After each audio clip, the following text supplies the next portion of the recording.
በዛሬው ጉዟችን ከሳይንስ አቅም በላይ የሆኑትን የምድራችንን ታላላቅ የተፈጥሮ ሚስጥራት አንድ ባንድ እነግራችኋለን።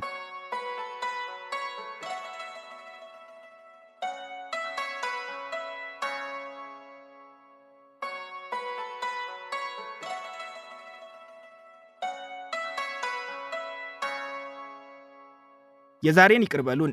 ለቤተሰቦቻችን በፍጹም የማይገባችሁ ቦታን የምንወስዳችሁ፣ ከገቡ የማይወጡበት፣ ከሄዱ የማይመለሱበት፣ እንደ ወንዝ መውረድ እንጂ መውጣት የሌለበት ቦታ እዚሁ ምድር ላይ ነው። ታዲያ ባርሳኪልሜስ ይባላል። ካዛኪስታን ሄደው ባርሳኪልሜስ ሊሄድ ነው ካሉ ኑሮ መሮኛል፣ ራሴን ላጠፋ ነው እንዳሉ ነው የሚቆጠረው። ንግርቱ የማያልቅ ሳይንስ ሊያብራራው ያልቻለ ከሰው ልጅ አእምሮ በላይ ነው ታሪኩ። ዋጥ ስልቅጥ አድርጎ አላየሁም አልሰማሁም ነው የሚለው። አስደናቂነቱ ግን ይህ ብቻ አይደለም። ፍጹም የማይገመት ባህሪን ያለው። አንዳንዴ የዋጣቸውን ሰዎች ድንገት ይተፋቸዋል። የባርሳኪልሜስ የሚለየው ግን የዋጣቸውን መጥፋቱ ብቻ አይደለም። ለብዙ ዓመታት ውጡ ያቆያቸው ሰዎች አምልጠው ሲመጡ የሚያወሩት የማይታመን ስለ ጊዜ ያላቸው አረዳድም በፍጹም ከምናውቀው የተለየ መሆኑ እንጂ። ብዙ ዓመታት ቆይቶ የመጡ ሰዎች ይህን ያህል ዓመታት የት ነበራችሁ ሲባሉ ስለ ምን ዓመት ነው የምታወሩት? ለቀናት ብቻ ነው የቆየውስ ሲሉ መልሰው ያፈጣሉ። ነገሩን ከመሰረቱ እንንገራችሁ።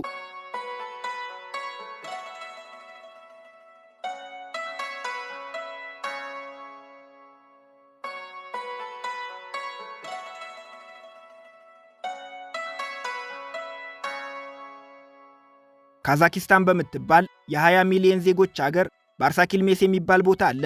ባርሳኪልሜስ የሚለው ቃል ካዛኪኛ ሲሆን ባርሳ ወደዛ ከሄድክ ኪልሜስ በፍጹም አትመለስም የሚል ትርጉም አለው።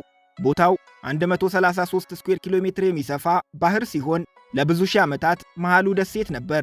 የባህሩን ዙሪያ አብዛኞቹ የአካባቢው ሰዎች በቅርብ ርቀት ያውቁታል።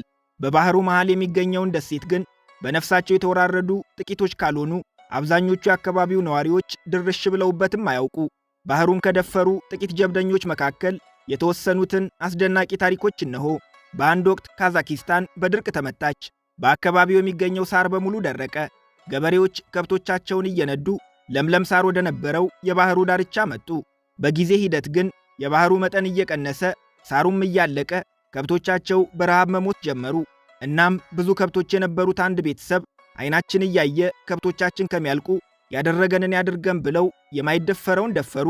በባህሩ መሃል ተአምረኛው ባርሳኪልሜስ ደሴት ይገኛል። ደሴቱን ሰውም ሆነ ከብቶች ረግጠውት አያውቁምና የቤተሰቡ አባላት በደሴቱ በድርቅ ለተጎዱ ከብቶቻቸው በቂ ሳር እንደሚያገኙበት ተማምነዋል። እናም አንድ ቀን ከብቶቻቸውን እየነዱ ከሄዶ ወደማይመለሱበት ደሴት ለመድረስ በድፍረት ባህር ውስጥ ገቡ።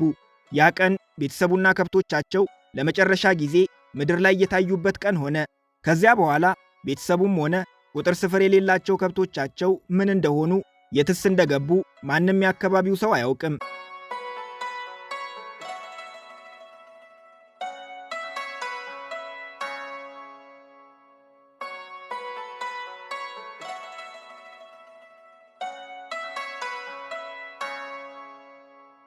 ባርሳኪልሜስ አይገመትም። አንዳንዴ የዋጣቸውን ሰዎች በሕይወት ይተፋቸዋል። ይህ ዕድል የገጠማቸው ሰዎች ታዲያ ተአምር ነው የሚያወሩት። ወደ ደሴቷ ከገቡ በኋላ የቆዳቸው ቀለም ወደ ሰማያዊነት ተቀይሮ እንደነበር፣ እዛ ያዩአቸው ሰዎችም ተመሳሳይ ሰማያዊ የቆዳ ቀለም እንዳላቸው፣ በስፍራው መግለጽም ሆነ መረዳት ያልቻሉት ውስብስብ ቴክኖሎጂ እንደሚገኝ፣ በየዕለቱ ከየት እንደሚመጡ የማያውቋቸውን ትኩስ የቀብር ስፍራዎች እንደሚያዩ ይናገራሉ። ችግሩ ግን ያዩትን የሰሟቸውም የሰሙትን ሲያወሩ ለሌላው ሰው ከአእምሮ በላይ ነው የሚሆነው። ሄጄ ላረጋግጣ ይባል ነገር ነፍስ ነው አሉ የሚነጥቀው። ይሁን ያዩትን ሁሉ እንመናቸው። ነገር ግን ይህንን ታሪክ የሚነግሩን ሰዎች ማንም ከማይመለስበት ባርሳኪልሜስ እንዴት ተመለሱ የሚለው ሌላው መልስ የሚፈልግ ጥያቄ ነው። ለዚህ የሚሆን አንድ አስደናቂ ታሪክ እንንገራችሁ። አንድ ጊዜ አብሮ አደግ ጓደኛሞች ጀብድ መስራት አማራቸው። የሰፈራችን ሰው ሁሉ የሚፈራውን ነገር ለምን አንሞክረውም አሉ። እናም ለረጅም ጊዜ የሚያገለግላቸውን ምግብና በቂ ቁሳቁስ ይዘው ባርሳኪልሜስን በቡድን ደፈሩት። ነገር ግን ጀብደኝነት የቀናቸው አይመስልም። ወጣቶቹ ከሄዱ ቀናት፣ ወራት፣ እንደ ቀልድ ዓመታት ተቆጠሩ። ያው የሚታወቀው ዕጣ ፈንታ ገጥሟቸዋል ተብሎ ተደመደመ። ዘመድ አዝማድ እርሙን አወጣ። የጓደኛሞቹ ነገር ተረስቶ ቤተሰብ ኑሮን እንደ አዲስ በጀመረ በ30ኛው ዓመት ግን አንድ ያልተጠበቀ ነገር ተከሰተ። ከጓደኛሞቹ መካከል አንዱ ብቻውን ተመለሰ። ሀገር ተሰባስቦ ጉድ እየተባለ እዛ ምን እንደገጠማቸው ጓደኞቹስ የት እንደሆኑ ተጠየቀ። ልጁ ጓደኞቹ ምን እንደገጠማቸውም ሆነ እሱም እንዴት ከዛ ሊወጣ እንደቻለ መልስ የለውም። ብቸኛ የሚያውቀው ነገር ቢኖር ከጓደኞቹ ጋር ባርሳ ኪልሜስ የሄዱት እነሱ እንደሚሉት ከ30 ዓመት ሳይሆን ከ3 ቀን በፊት መሆኑን ብቻ ነው።